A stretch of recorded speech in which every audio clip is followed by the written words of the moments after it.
আর আজকে যাব আমরা কৃষ্ণনগর জংশন, ঠিক আছে। রাজধানী এক্সপ্রেস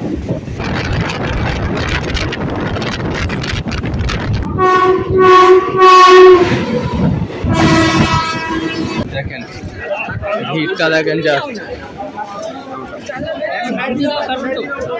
আচ্ছা, আমরা এখন যাচ্ছি কৃষ্ণনগর রাজবাড়ি, ঠিক আছে। সেই গোপাল ভাঁড় এই রাজসভাতে আসতো, আনাগোনা ছিল এই। তো ওয়েলকাম কদমতলার ঘাট, আর এটা হচ্ছে জলঙ্গি নদী। তো গাইস, আই লাভ কৃষ্ণনগর। তো সময় পেলে একবার নিশ্চয়ই ঘুরে যাবেন। Dear boy Akib again come back another blog video. আর এখন এই মুহূর্তে আছি দমদম জংশন প্ল্যাটফর্মে, দেখতে পাচ্ছেন। এখন ওভারব্রিজের ওপরে আছি। আর আজকে যাব আমরা কৃষ্ণনগর জংশন, ঠিক আছে। তো ওখানে অনেক ঘোরার জায়গা আছে, রাজবাড়ি আছে। তো সবগুলো এক্সপ্লোর করব, কৃষ্ণনগর শহরটাকে এক্সপ্লোর করব। তো চলেন, আগে মানে ট্রেনের সময় হয়ে গেছে, ট্রেনটা আসুক তারপরে দেখা। দমদম থেকে ট্রেনটা ছেড়ে দিল আমাদের কৃষ্ণনগর যাওয়ার উদ্দেশ্যে। আর এর পরের স্টেশন হচ্ছে মানে কি ব্যারাকপুর, তাই তো। এর পরের স্টেশন হচ্ছে ব্যারাকপুর দাঁড়াবে, মানে এর আগে যে কটা স্টেশন সব গ্যালোপিন হয়ে চলে যাবে। দেখেন ভাই, কি গাড়ি ঢুকছে, রাজধানী এক্সপ্রেস।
পৌঁছালাম ব্যারাকপুর। তো দমদম থেকে আমাদের ট্রেনটা ছেড়েছে 9:50, আর এখন বাজছে 10:17। দেখুন 10:17 ব্যারাকপুর স্টেশন। ফাইনালি দেখতে দেখতে 28 কিলোমিটার চলে আসলাম। আর এখন আমাদের ট্রেনটা ঢুকছে কাকিনাড়া রেলওয়ে স্টেশনে। আর ওপরে দেখতে পাচ্ছেন কত সুন্দর ব্রিজ কাকিনাড়া স্টেশনের ওপরে। আর আমাদের ডেস্টিনেশন হলো কৃষ্ণনগর সিটি জংশন। আজ আমরা 92 কিলোমিটার ট্রেন জার্নি করতে চলেছি। কাকিনাড়া থেকে বেরিয়ে আপনারা দেখতে পাচ্ছেন কত সুন্দর সেই দৃশ্য। আর ডান দিকে দেখতে পাচ্ছেন কত বড় না মালগাড়ির ইয়ারটা, জাস্ট দেখেন একবার। কাকিনাড়ার পরের স্টেশনটা ছিল নৈহাটি জংশন, যেখানে আমাদের ট্রেন এখন প্রবেশ করছে। দেখতে পাচ্ছেন নৈহাটি স্টেশনে আমাদের ট্রেনটা এখন ঢুকে গেছে। দমদম থেকে আমরা এখন আসলাম 31 কিলোমিটার। ভাইরে ভাই, নৈহাটির থেকে ট্রেনটা ছেড়ে দেওয়ার সাথে সাথেই কত সুন্দর প্রাকৃতিক দৃশ্যর মধ্যে দিয়ে আমাদের ট্রেনটা এখন ছুটে চলেছে। আমাদের ভারতবর্ষে এই ব্যস্ততম জীবনে ট্রেন জার্নি হলো একটা অন্যতম যাতায়াতের মাধ্যম, যেটা কিনা আমাদের সময়ও অনেক বাঁচায়, তার উপর টিকিটের মূল্য অনেক কম।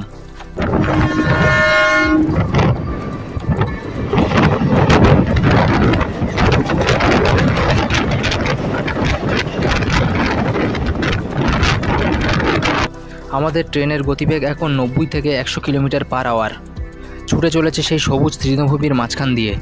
এইসব প্রাকৃতিক দৃশ্য একমাত্র আমরা দেখতে পাই ট্রেন জার্নির মাধ্যমেই। ট্রেনের মধ্যে যত সিট ফাঁকা থাক না কেন, আমাদের মনটা জুড়ে থাকে সেই দরজার ধারে দাঁড়িয়ে যাব আর সেই প্রাকৃতিক দৃশ্যগুলো দেখব।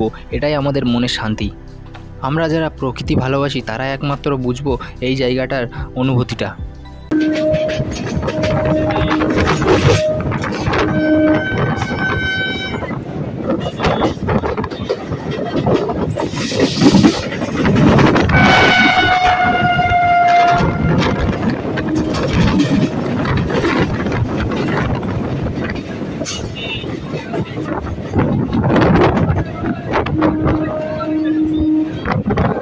এখন রানাঘাট পৌঁছালাম। রানাঘাট থেকে ট্রেনটা ছেড়ে দিল, দেখতে পাচ্ছ।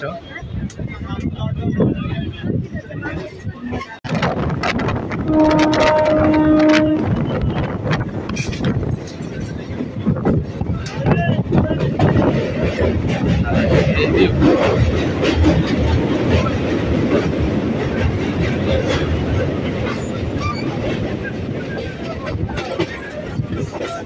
ওয়েলকাম, এখন কালীনারায়ণপুর থেকে ট্রেনটা ছেড়ে দিল। রানাঘাটের পরের স্টেশন কালীনারায়ণপুর। স্টেশনটা দেখেন জাস্ট কতটা সুন্দর, মানে স্টেশনের বাইরে প্রাকৃতিক দৃশ্য জাস্ট দেখেন।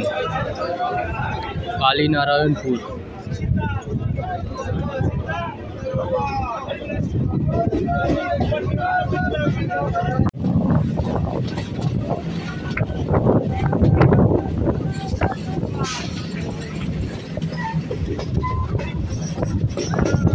তো কালীনারায়ণপুর পার করে আমাদের ট্রেনটা এখন দাঁড়িয়ে গেছে, কারণ দেখতে পাচ্ছ যে গেট পড়িনি, মানে গাড়ি ঘোড়া যাচ্ছে, এখন গেট পড়িনি, সিগন্যাল হয়নি সেই যে।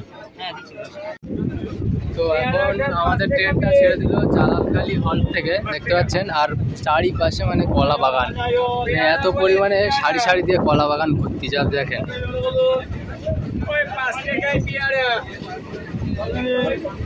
আর এর পরের স্টেশনটা হলো কৃষ্ণনগর, যেটা আমাদের ডেস্টিনেশন।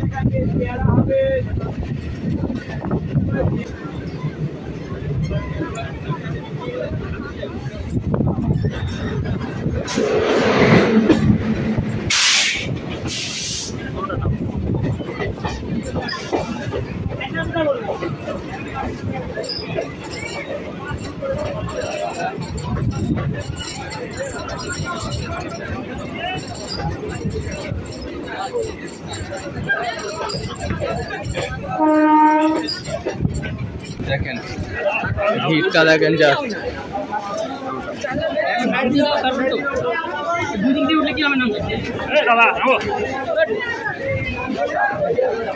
আরে ভাই কি জ্বালা। Welcome Krishnanagar city junction. Just দেখেন কৃষ্ণনগর এখন পৌঁছে গেলাম, আর মানুষজনের ভিড় দেখেন জাস্ট। আর এই ট্রেনটাই করে আমরা এসছি, এটা আবার ব্যাক করবে শিয়ালদাতে। তো আমরা এখানে কিছু দর্শনীয় স্থান আছে, সেইগুলোকে এক্সপ্লোর করব, তো ভিডিওটা দেখতে থাকেন অবশ্যই। এখন কৃষ্ণনগর প্ল্যাটফর্মের ওপরে এখন ডালপুরি খাচ্ছি, দেখতে পাচ্ছি, একটু টিফিন করে নিচ্ছি এই যে। আর ওইদিকে দাঁড়িয়ে আছে লালগোলা প্যাসেঞ্জার ট্রেন, আর এইদিকে দুজনের ডালপুরি নিয়ে নিলাম, এখানকার বিখ্যাত ডালপুরি। ওখান থেকে ডালপুরি খেয়ে আমরা এখন কৃষ্ণনগর স্টেশন থেকে পার হয়ে যাচ্ছি, এই যে স্টেশন। আর আমরা এখন এইদিকে গিয়ে টোটো ধরবো। ফাইনালি কৃষ্ণনগর স্টেশন থেকে নেমে টোটো ধরে নিলাম, ঠিক আছে। এই আমাদের দাদা আছে টোটো ড্রাইভার, দাদার কাছে টোটোটা রিজার্ভ করে আমরা পুরো শহরটাকে ঘুরবো, কিছু স্পট আছে সেগুলোকে দেখবো। আচ্ছা, আমরা এখন যাচ্ছি কৃষ্ণনগর রাজবাড়ি, ঠিক আছে। তো এখান থেকে প্রায় 2 থেকে 2.5 কিলোমিটার মতন রাস্তা। তো দেখতে পাচ্ছেন এখন আমরা চলে এসেছি রাজবাড়ির দিকে। এখানে অনেক কেউ আসে, এই যে। তো ফাইনালি আমরা এখন চলে আসলাম রাজবাড়ির দিকে, দেখতে পাচ্ছেন এই যে পিছনে রাজবাড়ি, কিন্তু গেটটা বন্ধ। এই দেখেন জাস্ট, এগুলো কি কামান, কামান সিমেন্ট। এগুলো অনেক ঐতিহাসিক স্থান। 1728 খ্রিস্টাব্দ থেকে 1783 খ্রিস্টাব্দ পর্যন্ত রাজা কৃষ্ণচন্দ্র রায় এখানে রাজত্ব করেছিল। সেই নামকরণ করে এই জায়গাটার নাম কৃষ্ণনগর রাখা হয়েছে। আমরা যে কার্টুন দেখি গোপাল ভাঁড় নামে, ঠিক আছে, একটা বিখ্যাত কার্টুন, ঠিক আছে, সেই গোপাল ভাঁড় এই রাজসভাতে আসতো, আনাগোনা ছিল, এই রাজার সাথে তার আনাগোনা ছিল। এখানে দেখতে পাচ্ছেন, জাস্ট দেখেন, লোকেশনটা চেক করেন একবার, লোকেশন চেক করেন।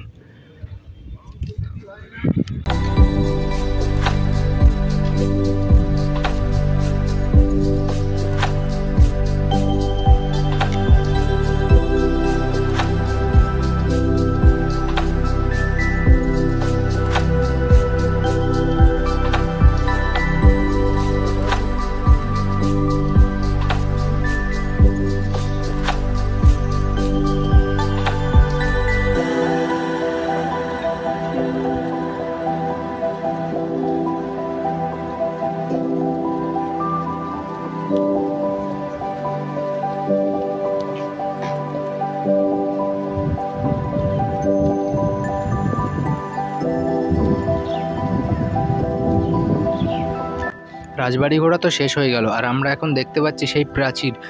রাজা কৃষ্ণচন্দ্র রায় তখনকার আমলে সেই 300 বছর পুরনো প্রাচীর এখনও আছে। রাজবাড়ি দেখা কমপ্লিট হয়ে গেল, এখন যাচ্ছি আমরা কদমতলার ঘাটে। তো দেখি কি আছে না আছে সবই আপনাদেরকে দেখাবো। আর আমরা এখন কৃষ্ণনগর শহরের মধ্যে দিয়ে যাচ্ছি।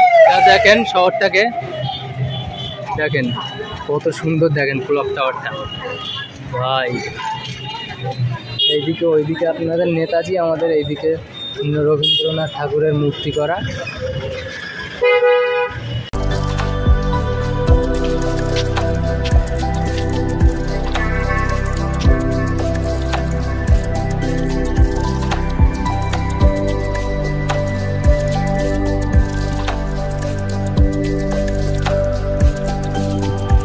তো ওয়েলকাম কদমতলার ঘাট। আর এটা হচ্ছে জলঙ্গি নদী, ঠিক আছে, আপনাদেরকে দেখায়। এটা হচ্ছে জলঙ্গি নদী, এটা পদ্মার একটা শাখা নদী, ঠিক আছে। দেখতে পাচ্ছেন জাস্ট কত সুন্দর ভিউটা। আর এখানে মানে পুজোর সময় ঠাকুর বিসর্জন দেওয়া হয় এই জায়গাটায়, দেখতে পাচ্ছেন। আর এইদিকে একটা পার্ক মতন আছে ছোট বাচ্চাদের, ঠিক আছে। আর ওখানে লেখা আছে আমার ভালোবাসার শহর কৃষ্ণনগর। আর এই নদীটা এইদিকে গিয়ে আগে গিয়ে মায়াপুর, যে নাম তো শুনেছেন নিশ্চয়ই, মায়াপুর ইস্কন, এইদিকে গিয়ে ভাগীরথীর সাথে গিয়ে মিশেছে।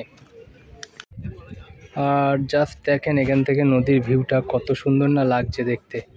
আর ওইদিকে দেখেন একটা নৌকা চলছে, সেই যে, একটু জুম করে দেখাই, সেই যে নৌকা যাচ্ছে। আর আমার পিছনে একটু পার্ক মতন আছে, ঠিক আছে। তো দেখি, এই দেখেন জাস্ট বাঘের মুখ দিয়ে এন্ট্রি নিব। আর এইদিকে লেখা আছে আমার ভালোবাসার শহর কৃষ্ণনগর, কত সুন্দরভাবে জাস্ট লেখা আছে দেখেন। আর এখানে ঝর্ণা টাইপস আছে, মনে হয় সন্ধ্যাবেলা হয়তো চালু করে। আর এই দিকটা দেখেন ভিউটা কতটা সুন্দর লাগছে।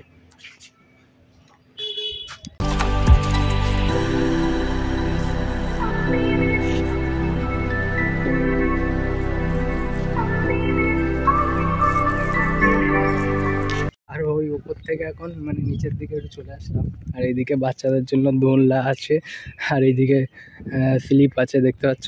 আর এখান থেকে যা দেখেন ভিউটা নদীর ভাই, সব নদীর ধারে গেলে মন এত শান্ত হয়ে যায়, মনে যা দুঃখ কষ্ট সব মিটে যায়। সব নদীর ধারে যে মিষ্টি মিষ্টি হাওয়া বয়, যা দেখেন পাতাগুলো কত মিষ্টি মিষ্টি হাওয়া বইছে নদীর ধারে। আর এখানে এখন দোলনা চড়তে যা দেখেন, বাচ্চাদের দোলনা, কারণ বাচ্চা হয়ে গেছি কৃষ্ণনগরে এসে।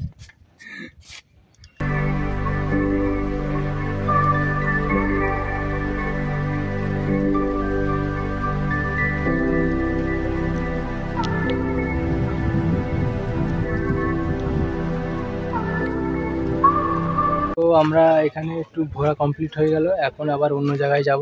আর আমাদের এই কাকা আমাদের গাইড করছে, আমাদের টোটো ড্রাইভার কাকা। তার কাকার নাম কি? ও আচ্ছা, বাড়ি এখানেই তাই তো? হাই রোডের ওখানে। আচ্ছা, আমার ভিডিও দেখে যদি কেউ আসে, আমি আপনার নাম্বারটা নিচেই দিয়ে দেবো, ঠিক আছে। তো আপনার সাথে কন্ট্যাক্ট করবে, একটু ভাড়াটা ঠিক করে নেবেন। হ্যাঁ, তো কাকা আমাদের কাছ থেকে বলেছিল, বেশ আমরা দামাদামি করে একটু ঠিক করে নিয়েছি। তো আপনারা যদি আসতে চান তো কাকার নাম্বার আমি নিচেই দিয়ে দিয়েছি, কাকার সাথে কন্ট্যাক্ট করে নেবেন, ঠিক আছে। ভাড়াটা বলে দাও। তো কাকা আমাদের কাছে নিয়েছে 300 টাকা, ঠিক আছে। 350 টাকা? না না, এবারটা তো ভিডিওতে বলা হচ্ছে যারা আসবে তাই 300 নিয়েছে। 300 নিয়েছি, এবার কম বেশি হবে। হ্যাঁ, সে কম বেশি হয়ে যাবে। 2.5 কিলোমিটার। এবার রাজবাড়ি থেকে কদমতলা ঘাট আপনার 4 কিলোমিটার। এবার কদমতলা ঘাটের থেকে ঘুরলে 3 কিলোমিটার রাস্তা। এবার ঘোরার সময় লাগবে আপনার ঘুরতে প্রায় 25 থেকে 30-40 মিনিট টাইম লাগবে। এবার আপনাদের উপর নির্ভর। এবার আপনারা যদি মনে করেন যে বেশি সময় একটু ঘুরে ঘুরে দেখবো বা আশেপাশে যাব, সে আপনাদের উপরে নির্ভর, ঠিক আছে। এবার আপনারা যদি মনে করেন যে এর থেকে ঘন্টা পর ঘন্টা ঘুরবো, সে আপনাদের ব্যক্তিগত। আপনার নাম্বারটা একটু বলে দেন। আমার মোবাইল নাম্বার হচ্ছে 96 35 68 70 67। ঠিক আছে। আর এখন আছি ঘুরলি পুতুলপট্টি, মানে নামের জায়গা যেটা। তো এখানে দেখতে পাচ্ছি বিভিন্ন ধরনের পুতুল, মানে মাটির পুতুল মূর্তি সব বানানো হয়, এইসব দোকান পাশার আছে। আর আমাদের এই কৃষ্ণনগর মাটির পুতুল তৈরি করার জন্য বিখ্যাত খুবই। এখান থেকে মানে মাল তৈরি হয় বিভিন্ন জায়গায়, কলকাতা, দিল্লি, বোম্বে, বিভিন্ন ইন্ডিয়ার বিভিন্ন জায়গায় চলে যায় মালগুলো, ঠিক আছে। এই জাস্ট দেখতে পাচ্ছেন এখানে সব সাজানো আছে দোকানে। তো আমরা এখন আছি ঘূর্ণির মোড়ে। তো আমাদের কৃষ্ণনগর টাউন এই দিক থেকে আমরা আসলাম, আর এই দিক চলে যাচ্ছে তোমার করিমপুর বর্ডার, ঠিক আছে, বাংলাদেশ করিমপুর বর্ডার। আর এইদিকে তোমার দেখতে পাচ্ছ এই পুতুলপুরটি ঘূর্ণি, ঠিক আছে। দেখো বিভিন্ন এখানে এ করা আছে। আচ্ছা এটা বলি, এটা হচ্ছে জেলখানা, ঠিক আছে। এর মধ্যে এখনো লোক আছে, ঠিক আছে, মানে আসামি আছে। তো এটা এখনো চালু আছে, ঠিক আছে।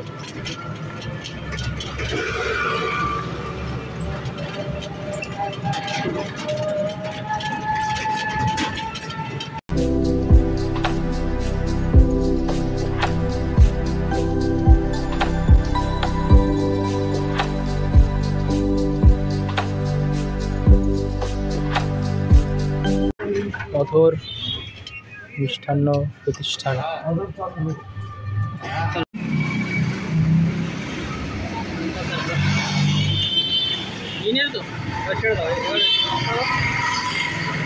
তো গোটা পশ্চিমবঙ্গের মধ্যে কৃষ্ণনগরের যে সরপুরিয়া সরভাজা বিখ্যাত, এই কৃষ্ণনগর, ঠিক আছে। তো সেখানে এখন এসছি 110 বছর পুরনো সেই মিষ্টান্ন দোকান, মিষ্টান্ন ভাণ্ডার, ঠিক আছে। তো এখন আমরা খেয়ে দেখবো কেমন বিখ্যাত আর কেমন লাগে, সেই রিভিউটা দেবো খেয়ে আজ।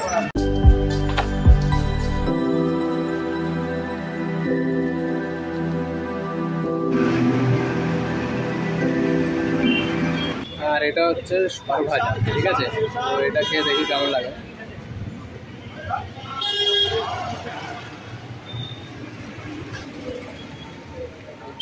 মোটামুটি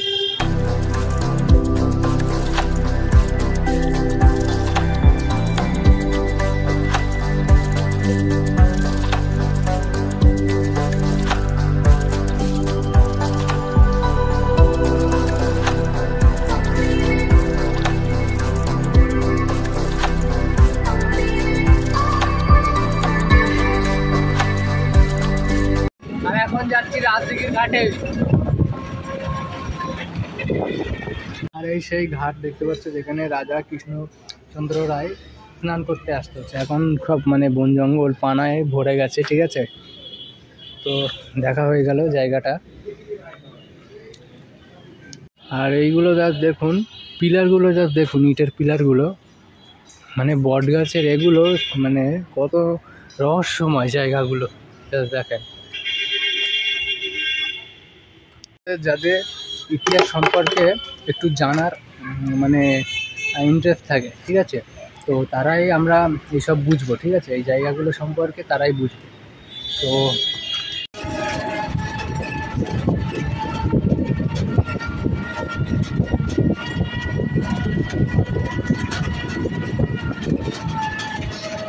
তো গাইস, আই লাভ কৃষ্ণনগর।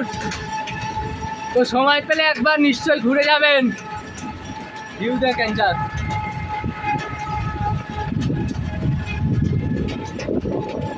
তো আজকের ব্লগটা আর বেশি বড় করলাম না, আমাদের কৃষ্ণনগর ঘোরা সম্পূর্ণ হলো। তো যদি ভিডিও ভালো লাগে অবশ্যই একটা লাইক করে দেবেন আর চ্যানেলটা সাবস্ক্রাইব করে দেবেন। বাড়ির থেকে 100 কিলোমিটার দূরে ভিডিও করতে এসেছি শুধু আপনাদের জন্য। তো টাটা, সবাই ভালো থাকবেন, সুস্থ থাকবেন।